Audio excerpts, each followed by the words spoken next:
Moreover, taxes and inflation do not bring about new resources. They only increase the amount of resources that are consumed according to politicians and bureaucrats' preferences. Welcome to Keith Knight, Don't Tread on Anyone in the Libertarian Institute. Today, I'm joined by the author of this book titled The Broken Window, Dr. Jonathan Newman. He is an assistant professor of economics and finance at Bryan College and associated scholar of the Mises Institute. Dr. Newman, thank you so much for your time. Oh, thanks for having me. What is economics? Economics, I like to define it as the study of individuals making choices. At least that's how I introduce it to my students. And I like to start with that sort of easy to recite definition, and then I'll get into the weeds a little bit about what does it mean, what do we actually do in economics in terms of studying individuals making choices. It turns out that one could easily conflate that definition with perhaps the definition of psychology, because psychology is also looking at people making choices. So the way I narrow it down is by saying in economics, where you look at the things that go along with all people, all individuals making choices for all time, in any culture, in any sort of context. And those are the sorts of things that we look at in economics. Is what are the things that apply to everybody making choices? And when we look at it that way, the first things that we discover is that, well, we need means to attain our ends. So we've got all these different goals, we've got goods around us. And what that means is that we've got to make choices about how we use those means to attain those ends. So that's how I usually, get the ball rolling when I'm teaching what economics is to students. What differentiates a good economist from a bad economist? Oh man, what an excellent question. Really, the first thing that came to my mind was acceptance or rejection of Say's law. I think that's a really good litmus test. And the reason why is because if you reject Say's law, it means that you deny a very fundamental fact, which is that production must precede consumption. We have to produce things before we can consume. In order for you to demand something on the market, you have to have first supplied something on the market. And the reason that's so important is because if you deny that, it opens the door for governments to fix problems. It opens the door for governments to fix what looks like apparent imbalances in either a microeconomic framework or a macroeconomic framework, where the government is now empowered to say, hey, there's a mismatch between supply and demand, or there's something is going wrong in the market. And so now we have this justification for intervening. So Say's law is a good one.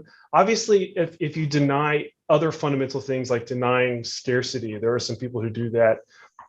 If you only employ empirical methods, I would say that that's probably an indicator of a bad economist, that they don't really understand the epistemological status of good economic theory. So there's lots of good answers to that, but really a great question. I love the answer about focusing on supply, because usually after anytime I speak, I'll talk about the diamond water paradox and say that supply is so vitally important that anything that artificially restricts supply, licensing, all these regulations, that means we're getting worse quality and higher prices than we otherwise would. So bare minimum, you just have to legalize all capitalist acts between consenting adults. For the same reason we should have legal interracial marriage and legal homosexual acts between consenting adults, we got to extend it to this realm. So it feels like you're not giving them a big ask, but meanwhile, that's basically everything.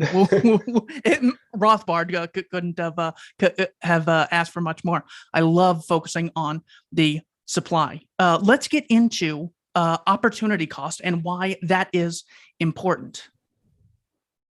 So opportunity cost is one of those fundamental things that we discover when we first start doing economics. So if economics is about individuals making choices, a choice means that you choose something over something else. And opportunity cost refers to that something else that's discarded or foregone. So if you choose one plan of actions, say you choose to do A as opposed to B, it means that you can't do A. And so the value of A, what you have to forego, what you can't do because you choose A, is B. And the reason that's important is because you have to think about the true impact of policies, the true impact of the decisions that we make, the true impact of events that happen.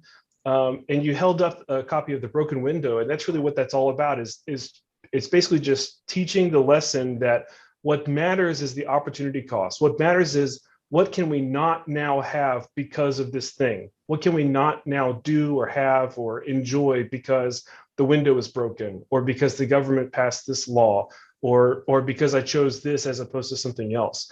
And so that's why understanding what opportunity costs are is critically important, is because it allows you to see exactly what is the impact of this choice or policy. So when we look at an infrastructure bill, what's wrong with helping people and creating jobs? You could think nothing. Government has an unlimited supply of money. Janet Yellen just enters numbers into an account. Explain how opportunity cost can help me understand the real cost of, say, an infrastructure bill or a stimulus package. Oh, great question. So if you are just looking at spending, if you're just looking at the flows of money that are coming from government, you really don't necessarily see the true cost of these massive stimulus bills and infrastructure bills and other projects that the government pursues. You have to remember that underneath all of the flows of money is a real economy. Real meaning tangible goods and services, real laborers, capital goods, producers, our own time that we have that we can produce things. And so whenever government does something to stimulate one thing, to build a new bridge, for example, it means that those resources that go into making the bridge cannot be used to do something else. So whenever the government decides to build anything, it means that we have to use scarce resources, people's time, skilled labor, not to mention the physical resources involved. We have to use all of that stuff to make that thing or repair that one thing, and we can't do something else that might be more valuable. It might be better for us to use those resources to do a different sort of project. But when government decides we're going to do X with all of this money, you don't see what we could have done with all of those resources. When something is privatized, that is really bad because it means people focusing on their own self-interest. When something is public, that means people who we elect are acting in the collective interest of the rest of us. What's wrong with that analysis, if anything? Well, there's definitely a lot wrong with that. One issue is that we don't, if you're just using government spending and government power, it means that there's a disconnect between the revenues that are collected and what the money is spent on. So there's a huge disconnect. So when government is collecting taxes, for example, or if they're acquiring resources through the use of monetary inflation, they're getting all of that stuff, and that's that. And then they decide to spend money on a bunch of different things. And probably the incentives of people in government in terms of how they spend money is probably going to be based on re-election or doing favors for friends or doing favors for yourself, as opposed to supplying something that consumers really want and demand. So we can contrast that sort of setup where the revenues and the spending on what's being produced are disconnected with what happens in the market economy. In the market economy, businesses only collect revenues from consumers who decide to spend money on the good that's produced by those producers. So I decide I'm going to buy a cart full of groceries at the grocery store. I have, as the consumer, I have to go in and say, yeah, that's worth it to me. Yes, that's worth it to me. I'm going to put 3 of those in the cart because those are worth it to me. And that money that's spent by the consumer goes to the person who has produced it. It goes to the person who has made it available to consumers. And so there's a connection between what consumers are spending and what is being provided by producers.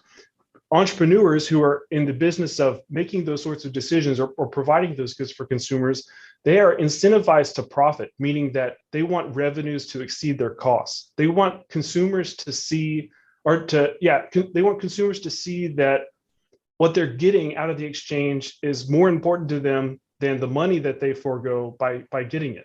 And it's only worth it to the producers if the costs of production are at least, or at most, less than that amount. So there's a profitability calculation that entrepreneurs undertake that there's no such connection when it comes to government spending projects. And so as a result, we get all sorts of waste, we get all sorts of boondoggle, bridges to nowhere type projects from government. But in the market economy, we see the massive consumers are provided with all sorts of their wants and needs in an efficient way.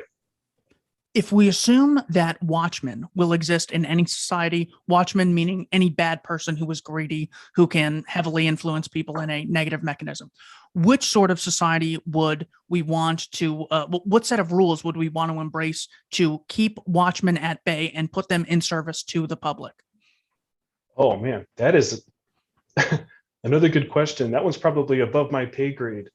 In terms of my own preferences and ideas, I would say that to keep watchmen, you said watchmen are defined as like the robbers, yeah, well, usually when watchmen is used, it's the people in power who end up being corrupt almost inevitably. So in order to sort of have a society that puts watchmen in a place where they can only benefit themselves by benefiting the public, you would want a system of voluntary exchange and competition. But whereas with the state, they can basically print whatever, tax whatever, and anyone who resists them is an evil terrorist worthy of solitary confinement.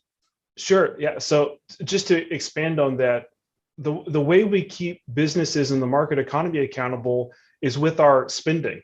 So like, we can decide to spend money on this good or that good. If we don't like what a business is doing or what they're producing, then we can restrict that. We can say, I don't like what you're doing. I don't like what you've produced. I'm not going to spend money on your good. And so that keeps businesses in the market economy accountable to what people want, accountable to people's valuations. But you're right, with government actors, with watchmen, as you described, there's no real way to do that except through rules of thumb, ad hoc sorts of things, like we can vote, or we can say that the people who are the watchmen are based on hereditary, so like a monarchy sort of thing. So you have to use those sorts of non-market rules to make those decisions. But it's clear, at least it's clear to me, that in a market economy, the feedback is much more direct and it's much more precise in terms of as related to consumer values.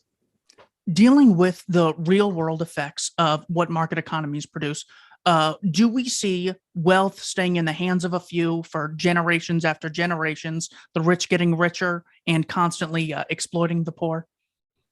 Well, it sort of depends. In a market economy, no. In a market economy, the only way to stay rich is to continue to provide what consumers want. The only way to hold on to your wealth and acquire wealth is to serve your fellow man. That's the only way that you can do it.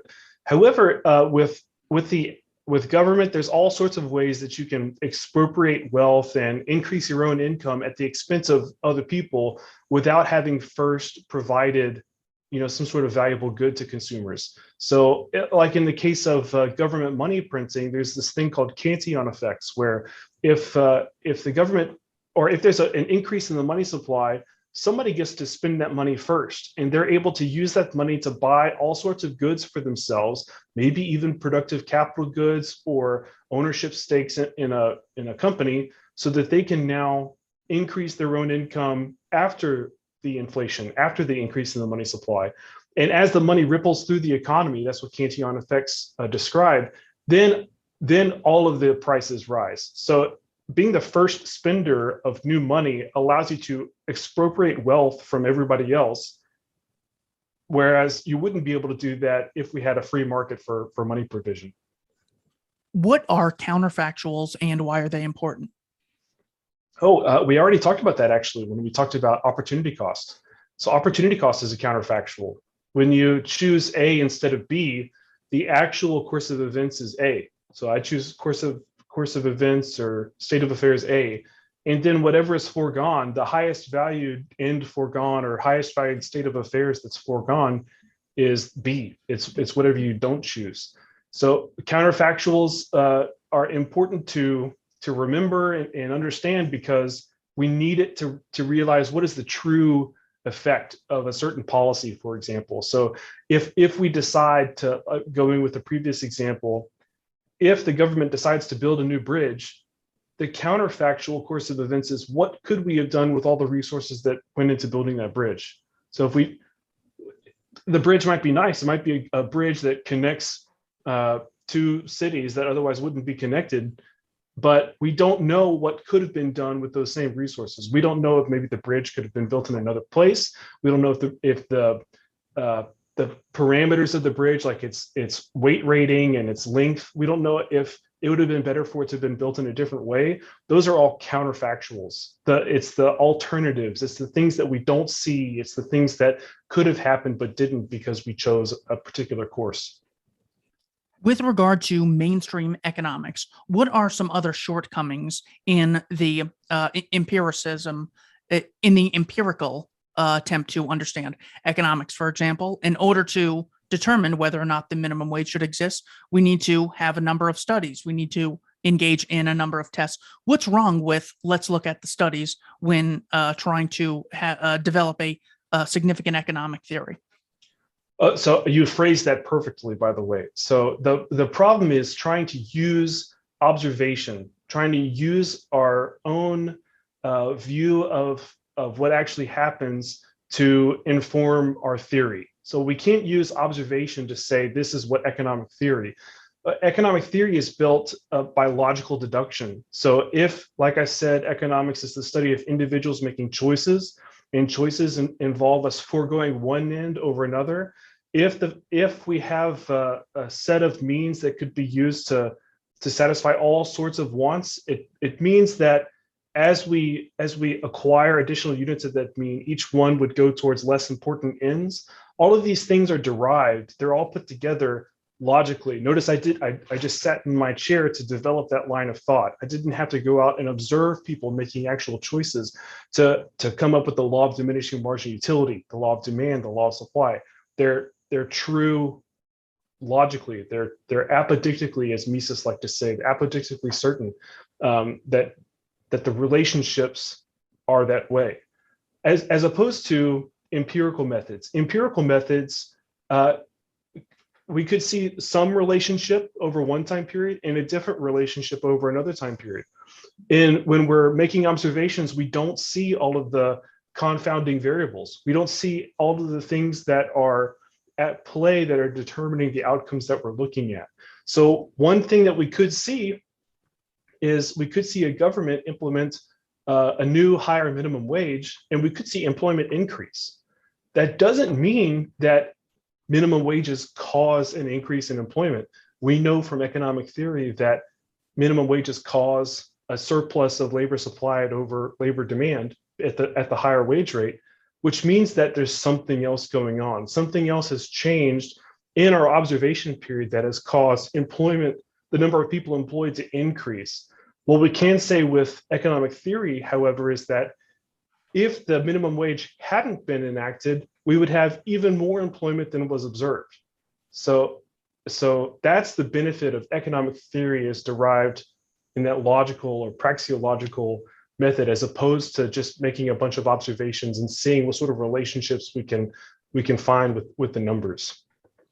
I want to give you three things that I learned at Arizona State University in the economics department. You tell me if these economic narratives, historical narratives, are accurate or inaccurate.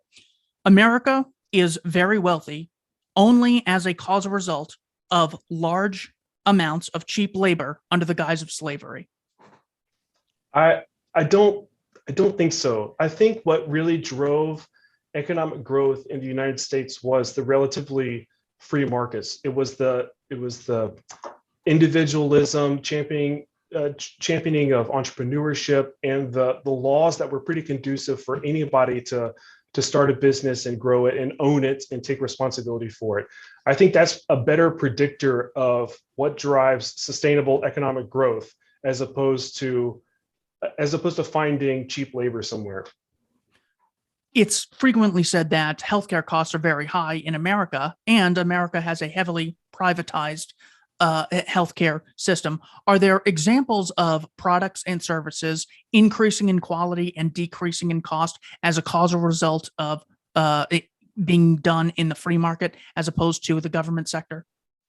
I think we see that when things are left to themselves, when an industry is left alone by the government, we see product quality increase and prices go down.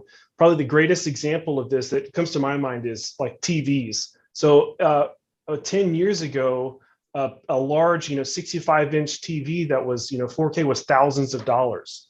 So like a really nice TV back then was thousands and thousands of dollars. But if you, stroll down the aisles at Walmart today, you could see the same TV spec for spec as a few $100s. And so there's not a lot of regulation of TV production in the United States, including for imports, because a lot of those are probably produced somewhere else. But the point is, you see not a lot of regulation, not a lot of government involvement, and product quality has increased tremendously and prices have decreased. You see the opposite happening whenever the government gets involved. I mean, for obvious reasons. We've already discussed the theory of why government can't make those efficient choices like we see businesses making in the market economy. The main issue being the lack of the ability to calculate profit, the lack of the ability to compare costs and revenues. So when someone says, yes, healthcare costs have significantly increased with a growing FDA, a growing CDC, growing Medicare, growing Medicaid, but thank God for all those things, or prices would be even higher than they already are now. What do you say to that mindset? I would simply say that the theory doesn't bear that out. And also all of the things that we can observe, all the industries that we can see where prices have decreased without government involvement seem to disprove, refute that claim. Imperialism made the West rich, true or false? I guess that would depend on the time frame, although I would still fundamentally reject that claim. The main thing that drove wealth creation in Western civilization, I think, was the rules, the institutions that they adopted. That being private property, individualism, the rule of law, the law treating everybody in the same sort of way, as opposed to who's winning wars and the expanse of an empire, for example. That's sort of out of my wheelhouse, though. But that's what I would say. And then just final narrative: countries are wealthy and poor depending on the amount of natural resources they have. I think natural resources do have some impact, but we have really, really good examples of countries that don't have any natural resources whatever and are very rich. Some good examples would be like small countries in Asia, or small regions in Asia like Singapore and Hong Kong, which are extremely wealthy, but no real natural resources to speak of. So obviously it's something else that's determining the level of wealth. And once again, I would point to the institutions that allow entrepreneurs to start and run businesses as being the ones that determine good, sustainable economic growth. What is subjective value and why is it important? Good question. Subjective value, that's the only way really to conceive of value in the economic sense. So subjective meaning that it's personal. So one person values something in one way and another person values it another way. There's no real objective value built into, or intrinsic value built into an object. So one opposing theory to the subjective theory of value is the labor theory of value, that the value of a good is dependent on how many labor hours are put into it. That was popular in with the classical economists, and it's also popular among Marxists today. But I mean, you can show lots and lots of examples that show how absurd that is. Like, if I go outside and I dig a hole, fill it back up, and re-dig it over and over again, and so that I've spent a whole day digging and filling back in that hole, I haven't made something of value. There's no value in the hole or in the covered ground, whatever I ended up with at the end. The value is based on how we perceive objects, and it's in a personal sort of sense. It's not something that we can say is built into an object based on based on what went into making it. Lack of government regulation causes financial panics, recessions, and depressions. How do you respond? So there's an important caveat here. So I disagree with that. I think that there's nothing in the market economy that causes crises to be inevitable. There's nothing in the market economy that causes what Rothbard called the cluster of errors to occur, where all of a sudden we realize that everybody made these sorts of errors in the past, and so we have to liquidate our investments and we have a business cycle. There's nothing in the market economy that would cause that. Now, the caveat that I mentioned is that there's this debate among economists today over whether or not fractional reserve banking would bring that about, and whether or not fractional reserve banking is something that would exist in a market economy, in a free banking setup. I'm of the opinion that if we had free banking, meaning that there's no central bank that's making rules and being a lender of last resort for all of the private banks, that what would happen is that those banks would choose to hold 100% reserves under competitive issues. And the reason why is because one bank could drive another bank out of business by simply redeeming the overextended notes. So if banks are keeping fractional reserves in a free banking setup, it seems like the incentives are built in for banks to keep 100% reserves and not fractional reserves. So I know that's probably not what you were intending with that question, but if it's true that fractional reserve banking would exist in a free market, then it seems like we could say that business cycles might occur if that is in play, but I don't think that it would. What is Austrian business cycle theory?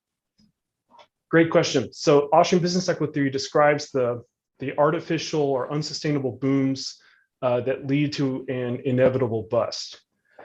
The culprit is an artificial credit expansion. So if we decide to extend more loans without increasing our savings, in the form of fractional reserve banking, or with the central bank deciding to increase the amount of reserves such that commercial banks can extend more loans. If those new loans are issued in excess of real savings, it means that entrepreneurs are going to undertake new, longer production processes. They're going to start all these new projects, and consumers are going to increase their consumption as well.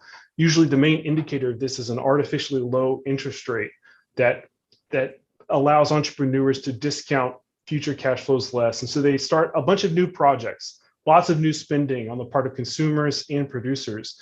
And the types of projects that are undertaken are the ones that take a little bit longer. But the problem is to follow up on or to continue a longer production process, you need more goods and services. So if you want to extend production, you actually have to make more goods available for producers to complete those projects. But if we have an artificial credit expansion, meaning it's not backed by savings, that those resources don't exist. Those resources aren't there for producers to complete all those new projects that they started. So what happens is interest rates eventually rise, probably from a central bank deciding to put the brakes on inflation that's happening.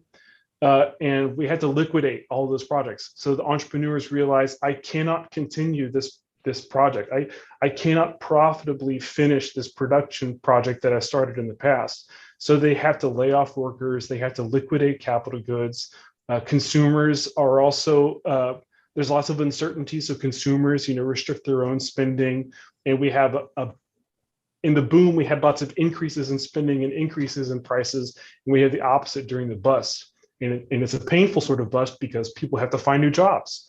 Producers have to sell their capital goods at a loss. They have to, start from scratch, so to speak, because all of the decisions that they made during the boom were malinvestments. They were incorrect decisions about how capital should be allocated in a production process. So if we have this depletion of savings, less savings than we otherwise would have had under free market conditions, what's wrong with government giving everyone a UBI or a stimulus check to ramp things back up? This is often the response from governments. In the event of a bust, usually what happens is governments decide to either prop up prices or prop up the malinvestments, or as you said, increase the money supply and give it to consumers so that they can keep their spending inflated.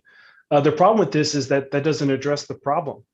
The problem is that we don't have enough stuff to finish those projects that were started. We don't have enough consumer goods. We don't have enough capital goods to finish all of those projects that were started in the boom. Making a bunch of new green slips of paper doesn't make it possible for us to make more houses or make bigger houses. It doesn't make it possible for us to build all these brand new manufacturing factories. It doesn't make it possible for us to really, in a real sense, increase production. All it does is it allows us to bid up the prices of things that already exist.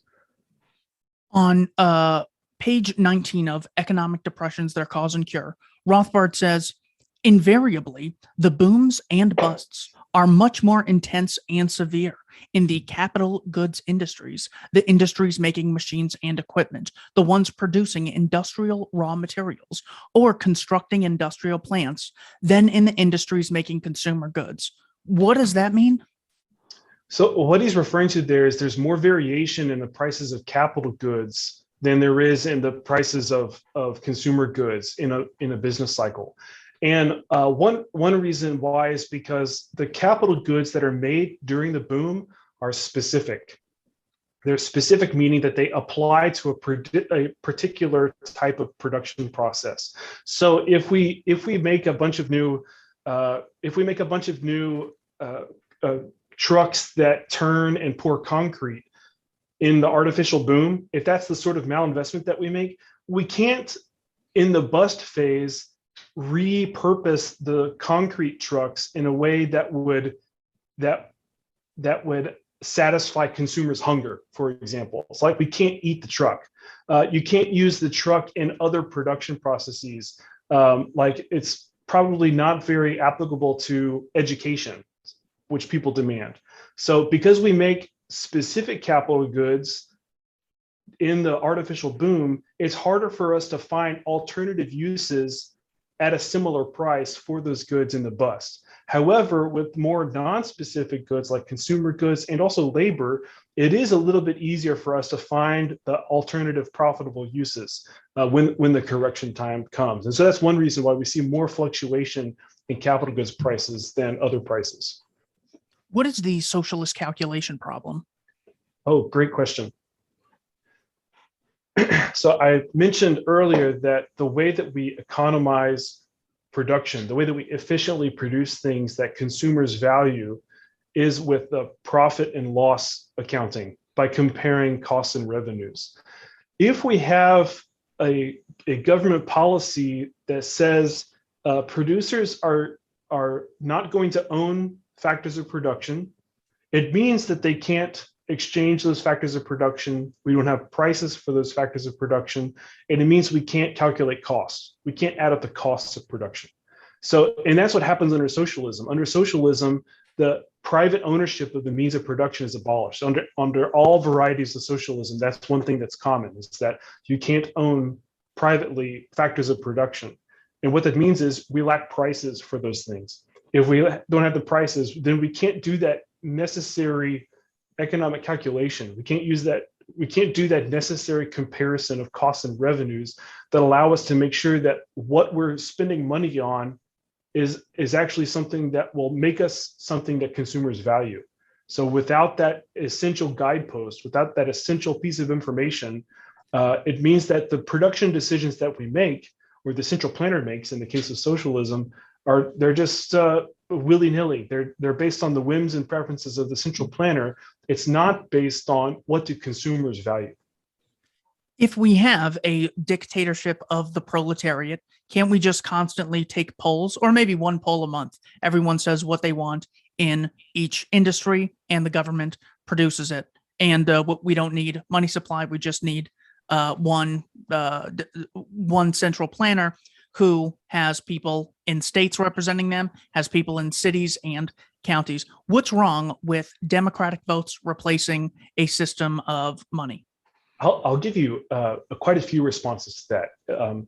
One problem with that is oftentimes consumers don't even know what they want until they're actually faced with the choice.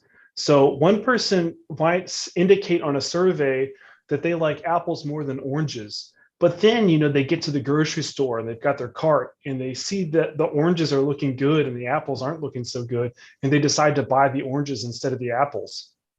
So they've indicated in a survey or a poll that they have one set of preferences, but then when it actually came time for them to make a choice, it totally changed. And I think this happens to all of us. Like we make a shopping list and then we go to the store, and what we leave with the store is not exactly the same as what's on the shopping list. So we don't even know our own preferences well enough to honestly and reliably predict what they're going to be when it comes time for us to make choices.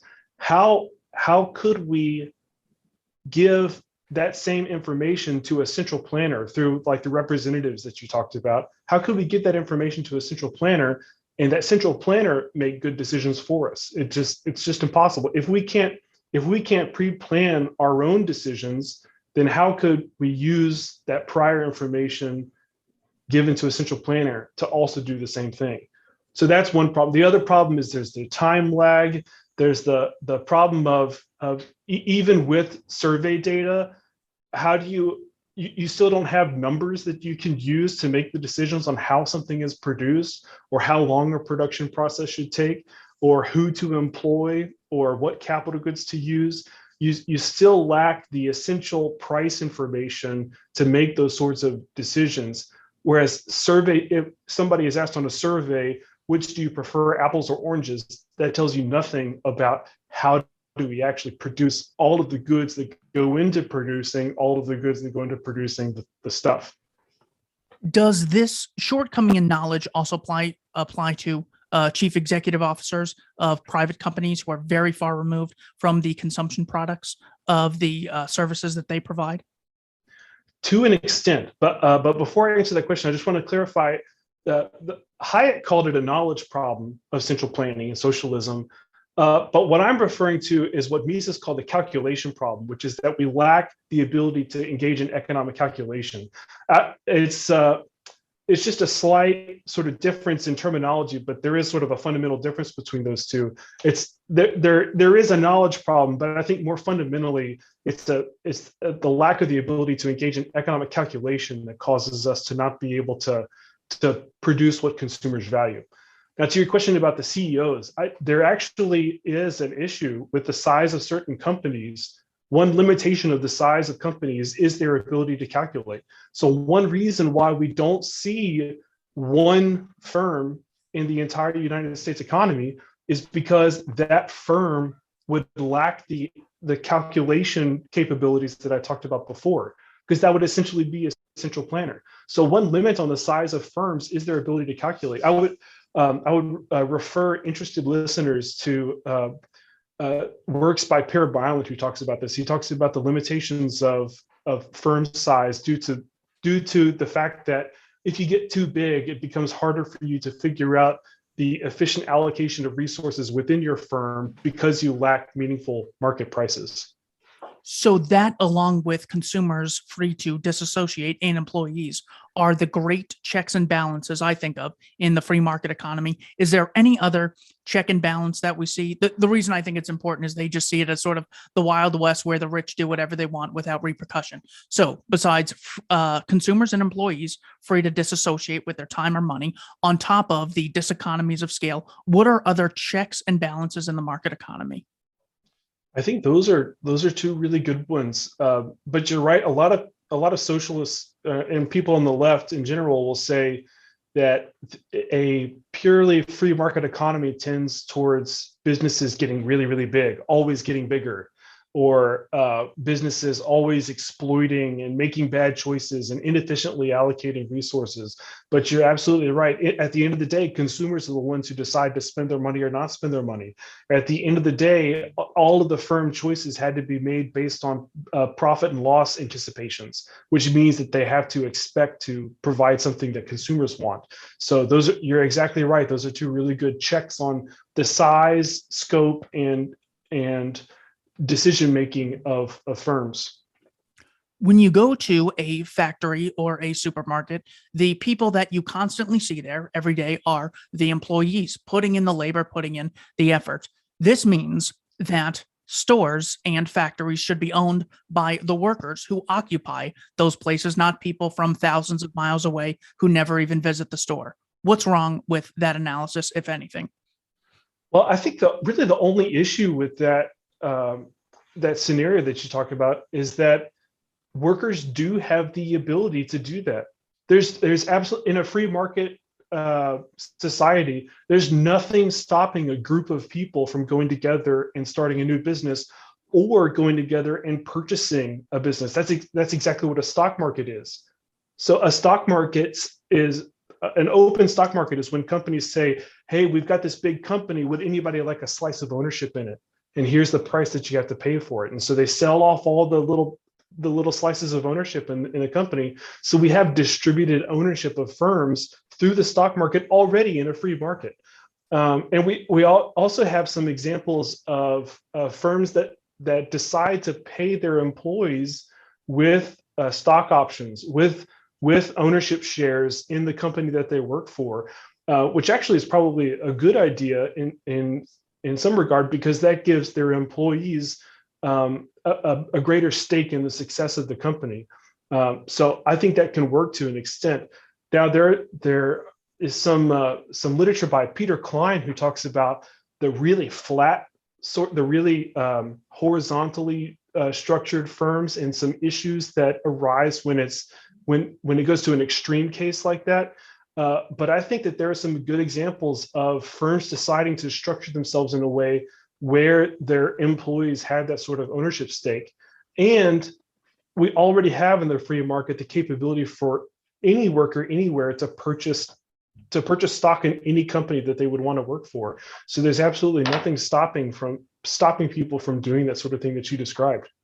I've been saying this for years. Stop giving money to Democrats and they can just pool the money themselves, or they could have an Indiegogo or a GoFundMe, which is still way more efficient than giving it to the mass murdering government. As far as someone like Jeff Bezos having so much power and so much wealth, what are the benefits of allowing, let's say, such inequality in income, property, and influence? Well, I just don't see any particular authority that I have personally to request or take away the money from somebody else. I mean, especially if the money is earned in an honorable way, in an ethical way, like without robbing somebody. So I think that anything that we do to try to mitigate income or wealth inequality only serves to hamper the good results that we see in the market economy. So if we decide that if you make money over a certain amount, we're going to start taxing you higher, what that does is it discourages people from undertaking those production projects that would be consumer satisfying. It actually limits what we produce for consumers in general. So anything that we do to try to equalize incomes and wealth, I think has a bunch of unintended consequences, and we shouldn't pursue that sort of thing. I think you asked your question in more of like I can't remember how you phrased it, but like in a more ethical sort of sense. Even with the ethics of income inequality, I can definitely say that government actions exacerbate inequality. So if you are one of these people on the left who dislikes income and wealth inequality, you should hate the government. You should hate money printing and the Cantillon effects that exacerbate income and wealth inequality. You should hate all of the favors and the spending that's done by the government to their friends such that a small group of people are enriched at the expense of everybody else. So if income equality or less income inequality is something that you value, you should dislike almost everything that the government does. Assume I completely throw ethics aside and just want, this great win for the working class and the proletariat. Why not kick Bezos to the side, take all his wealth, and distribute all ownership among Amazon employees? Same for Elon Musk, same with the Walton family. If I'm just caring about wealth of the masses, why should I not support that? Well, I think you're destroying the potential for future wealth for everybody. You're destroying the potential for future growth, for more goods and services to be produced. So if that sort of scenario was in place, nobody would want to become the next very successful entrepreneur, because all it means is I'm gonna be the next person on the chopping block when the lower classes rise up and decide to kill me and take all my stuff. So people wouldn't take those sorts of entrepreneurial risks that are necessary for us to actually have all the goods and services that consumers value. So I just want to clarify, you said throw all the ethics out the window. What's the problem with that? The problem with that is we would have less stuff. We would have less goods and services that we value if we decided to go about that sort of. So like, even from like a really selfish perspective, we should want entrepreneurs to become wealthy or have the opportunity to become wealthy by taking those sorts of risks. Yeah, I'm trying to think of a non-straw man way to ask, does being the head of a company require any unique skills? Are some people better at it than others? And does that justify them having more power in the market? It just to ask the question is just so obvious that I benefit from Eminem being able to sell more albums than Jonathan Newman, and Jonathan Newman selling more books than Eminem. So even though this is an evil inequality that we must elect George Soros to reconcile, I still think there's nothing wrong with this at all. Is there anything I'm missing about the workers taking over the factories as Bernie Sanders and AOC are constantly making more popular, feeding into this envious idea? I think you're right that the existing entrepreneurial class, if we could use such a term, exists because they have made good decisions on behalf of consumers in the past. So if somebody is successful today, that indicates that they provided something that a lot of other people valued in the past. So there's no real, people will always be envious. People will always covet what their neighbor has. That's going to exist no matter what. But if we're talking about the sorts of rules and institutions that we should have placed in society such that we can provide for consumer values and also have, morals and ethics that we've discarded for this discussion, it seems like we should have the sorts of rules that would allow people to privately own even large amounts of wealth.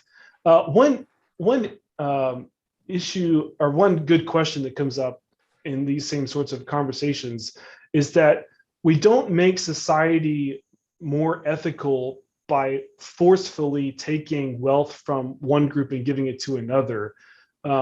There's a common example of equating a government that taxes the rich and gives to the poor as a robber who does the same sort of thing, a robber who takes from rich people and gives to poor people. That robber doesn't really have the right to do that sort of thing. Once again, I'm getting out of my wheelhouse talking about all the ethics and institutions here, but it seems to me that it would be worse for everybody if we had that sort of way of going about things. One of the tricks often employed is to just make people bitter about the current system to get them to sort of justify an alternative where the shortcomings are equally bad. One of the major ones I see is often employed by, say, the new school, as I'm frequently hearing them called. So what they'll say is, you are a business owner.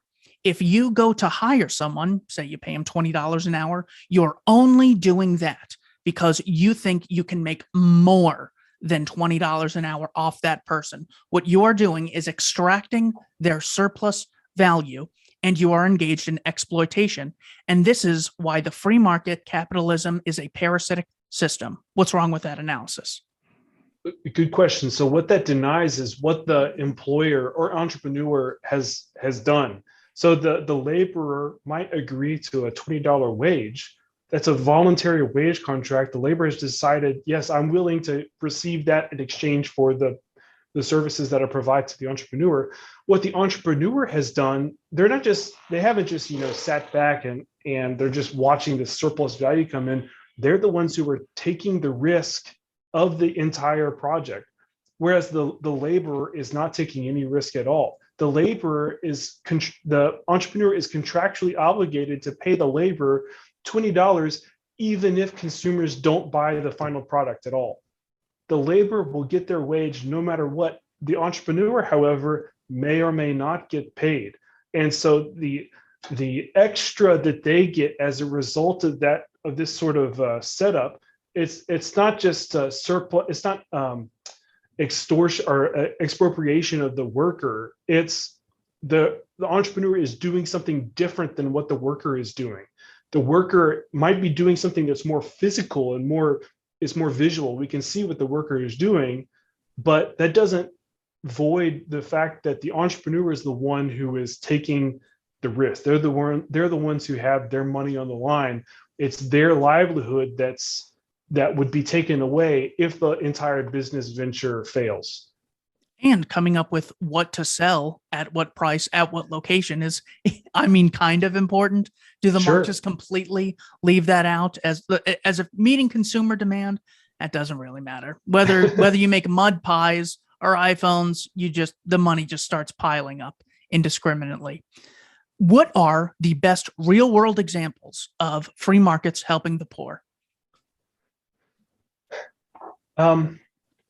Free markets tend towards capital accumulation, meaning that we save and we invest in new technologies that increase our own productivity.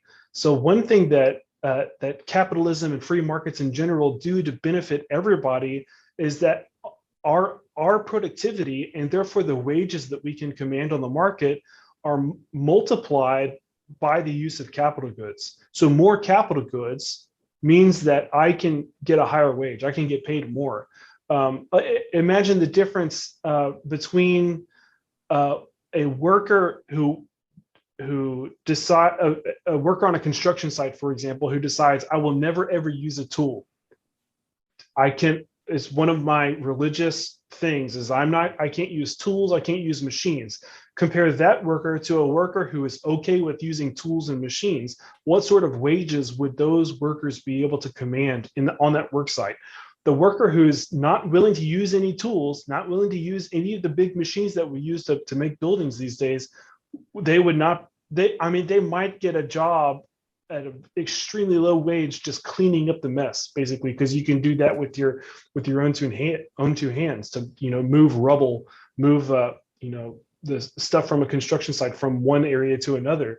But the worker who's actually willing to swing a hammer, the worker who's actually willing to climb up a ladder and get on top of the roof and use a nail gun to put shingles in, they are much more productive because of all of the capital goods. So one huge thing that capitalism in general does for everybody is with capital accumulation and the use of all these capital goods, everybody's more productive and everybody can now command higher real wages as a result.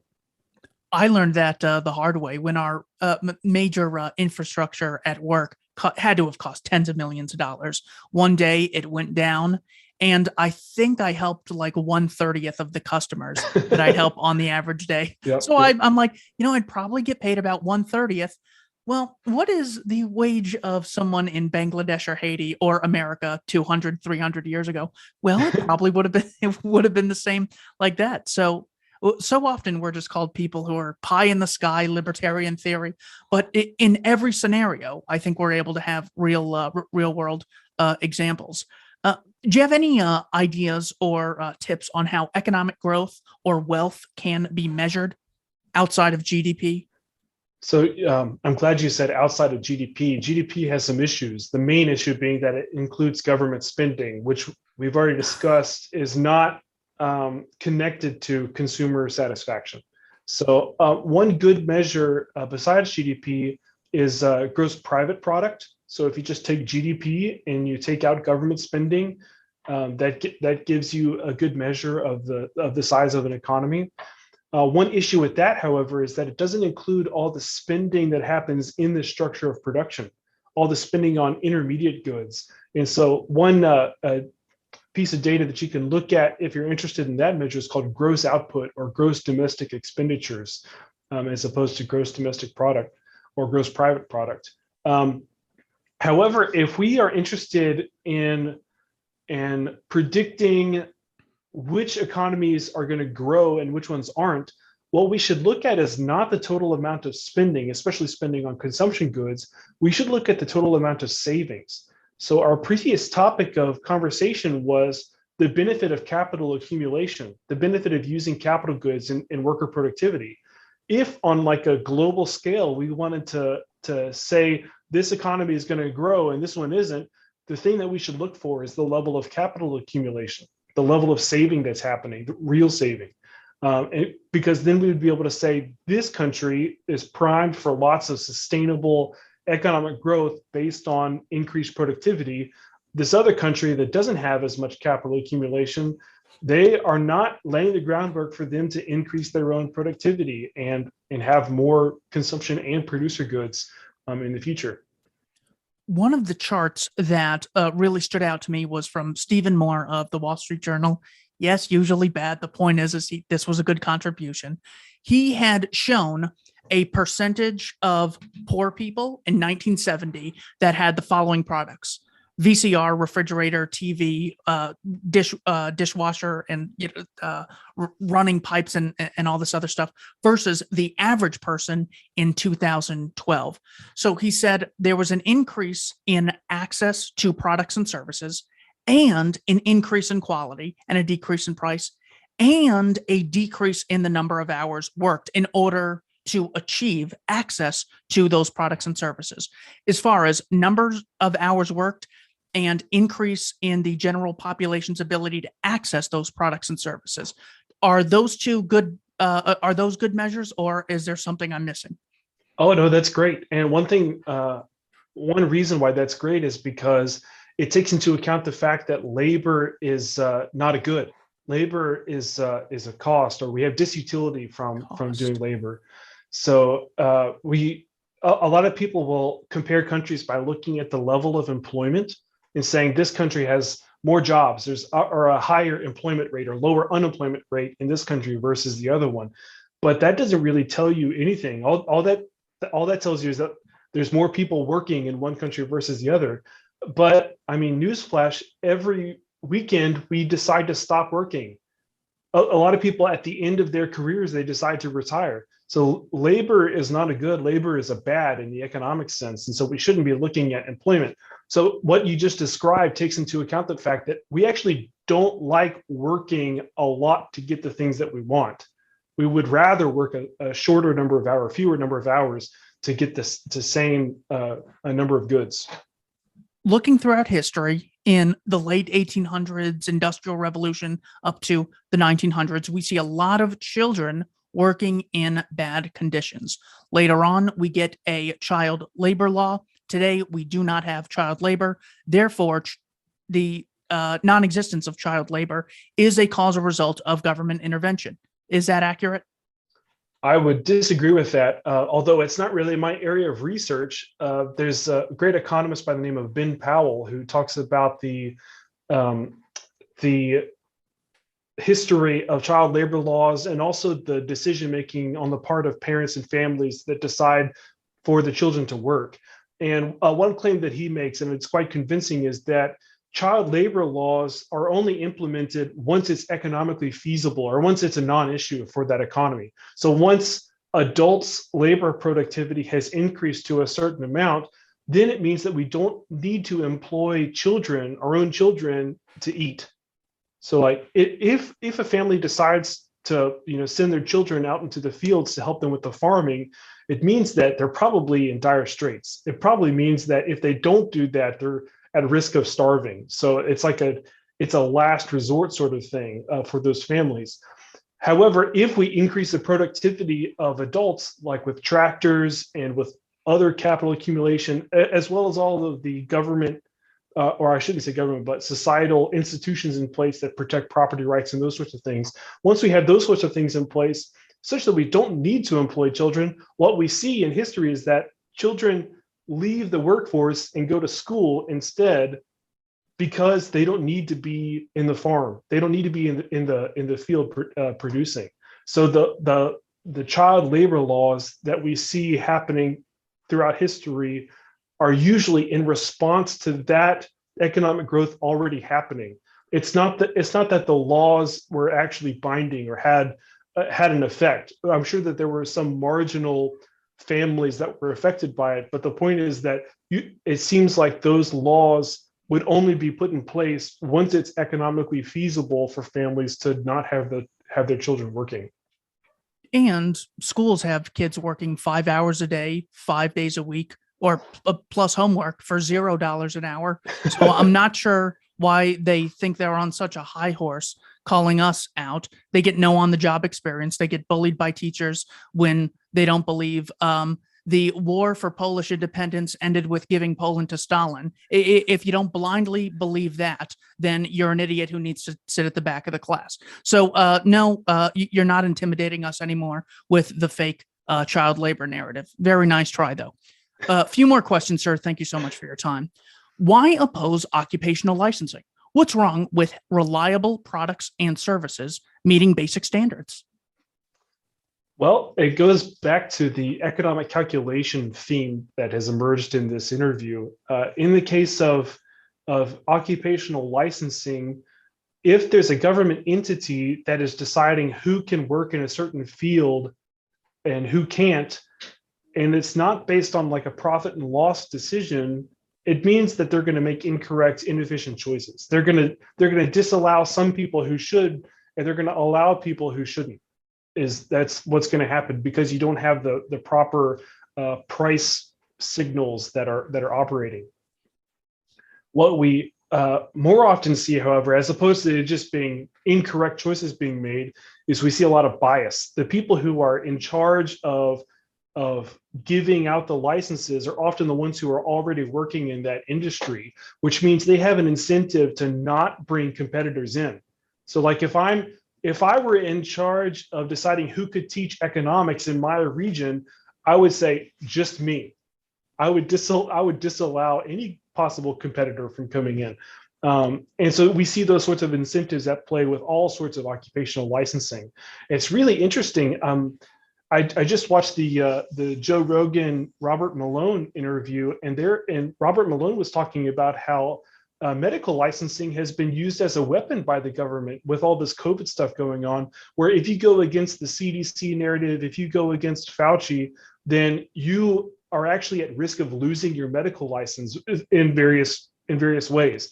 And so not only is it inefficient economically, but you're also, by giving government the ability to allow and disallow people into the workforce, you're giving them a huge potential weapon against you if you ever decide to go against the government narrative. One of the benefits of government, allegedly, is uniformity. So instead of everyone having their own type of money and there being Bitcoin and all these 50 other currencies, wildcat banking, we have one currency that we can be confident in. Instead of everyone having every law that is different from one another and us constantly in conflict, we have uniformity in law. What is wrong with that analysis, if anything? Uniformity is good sometimes, but variety is also good sometimes. And we see in the market economy, consumers are provided with uniformity when they value it, and they're provided with variety when they value it. So one thing that you notice about going to eat at McDonald's, for example, is that if you go to eat at the McDonald's here in Dayton, Tennessee, what you get is probably almost exactly the same as what you would get from the McDonald's in Alaska or in Europe somewhere. So like there's a lot of uniformity in McDonald's offerings, and the reason why is because they have realize that consumers value that aspect of their decision to buy from McDonald's. However, if you go to an ice cream shop, then you've got all sorts of flavors that you can choose from, all sorts of variety that you can choose from. And the people who are running the ice cream shop have realized consumers value having all of these choices to make in deciding what sort of ice cream dessert that they want. So the market provides uniformity when consumers value it, and the market provides variety when consumers value it. Government is bound to get that wrong. I was thinking that the other day in the liquor aisle at the supermarket. I looked, there's all these bottles of wine that, someone who works an average job like me can afford. And I go, how many kings in the past had access to this much variety? I know they had wines and all these castles and everything else. Do they have this many options? And I'm always told, well, our choices are restricted in capitalism, work or die. Meanwhile, communism, of course, is work and die. But look at all these choices. It almost gives us decision paralysis, to the point where no matter what we do, we'll be unhappy because there's so many things that we could have done that it puts us in a state of anxiety. Is a shortcoming of freedom, decision paralysis, and more anxiety than you otherwise would have if decisions were kind of nudged or forced on you? I don't know. That's a good question. I don't really have a good response to that. It's not something that I've been asked to answer before, but it seems to me that that's not on the businesses. It's not on government to either increase or decrease the number of choices that consumers have. It seems to be more of a personal problem. But one thing that you reminded me of in your question was talking about how we're better off than the kings of old. I think that's absolutely true. There's Matt Ridley talks about that a lot, that the kings of old had an army of people to prepare a meal for them. And we have the same thing as consumers in the 21st century. I live in a very rural part of the country, but even in this very small town, I've got a whole army of people who are ready to provide me with a meal right now. At the snap of my fingers, all I have to do is open up my wallet and give them some money, and they're ready to prepare any sort of meal that I could possibly want. It just even in this part of the country where there's not a lot of options, I have that ability to do that. So you're absolutely right. The indoor plumbing, air conditioning, the all of the conveniences and entertainment of modern life make us much wealthier than the kings of old. Another criticism is someone could say, you know what, fine. I concede that we're wealthier than many kings in the past. And even like poor Calvin Coolidge's son got like a blister on the tennis court in the White House and died because he didn't have access to penicillin, something we all have now. So even like recently, the president of America, the average person can have a longer life expectancy than their kids. People will say, all right, I concede all that. But what this capitalist free market does is it gets people obsessed with products and services and buying and selling and trading. I care about the higher things in life: spirituality, family, doing what's best for my group, my nation, or the race at large. Capitalism gets people into a dumb, primitive mindset, stripping them of their humanity. Well, how do you respond? I would say that they're probably not mad with capitalism, but with consumerism. They have an issue with people's own psychology, not with the economic landscape, not with the way firms who are responding to consumers' psychology. So that seems to be a problem. If you say people have the wrong values, then it doesn't make sense to blame it on the people who are responding to people's values. Does that make sense? So like if I think people are too materialistic, they shouldn't want to eat at McDonald's. They make all these cheap hamburgers. They should want nutritious food. Suppose that's a value that I have. It wouldn't make sense for me to blame McDonald's. McDonald's is only responding to the values that consumers already have. So it seems like the finger is pointing in the wrong direction with that sort of criticism. The problem is with people's own values, not with the economic framework that gives people what they want, if that makes any sense. Yes. And a similar but sort of different question is just caring about the ends and being pretty screwy about the means. Most often, the one that most often pulls at my heartstrings is, I just want to live in a society that has the beautiful Gothic cathedrals of Europe. Whatever gets me there, whatever gives me the sense of sublime feeling, this great architecture makes me feel one with the universe. That's what I want. If someone wants that result, why should they embrace private property, free exchange, and voluntary contracts? Well, I don't really have a good answer to that. At least there's not one that's coming to the top of my mind.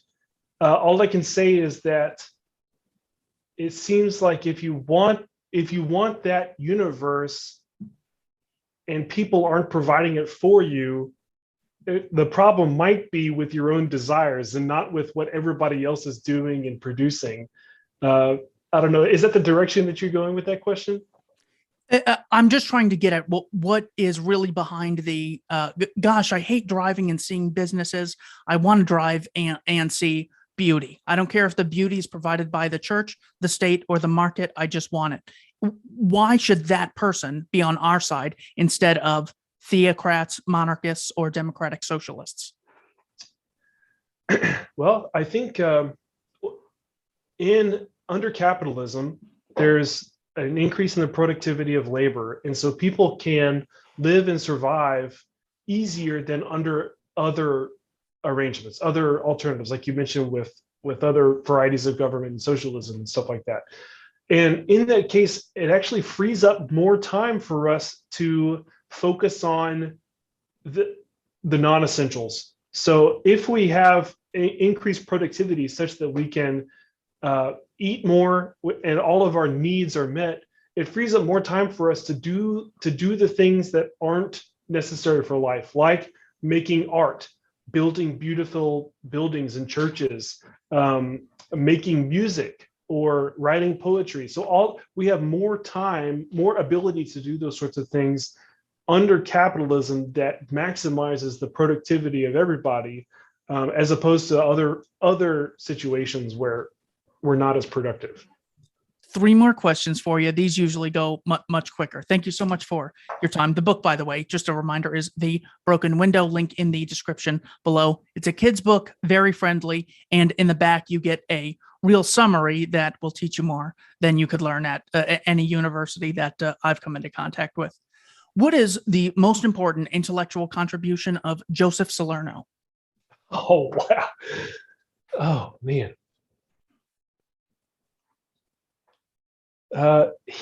Okay, so I'm not going to point to something specific, although I could point to something specific.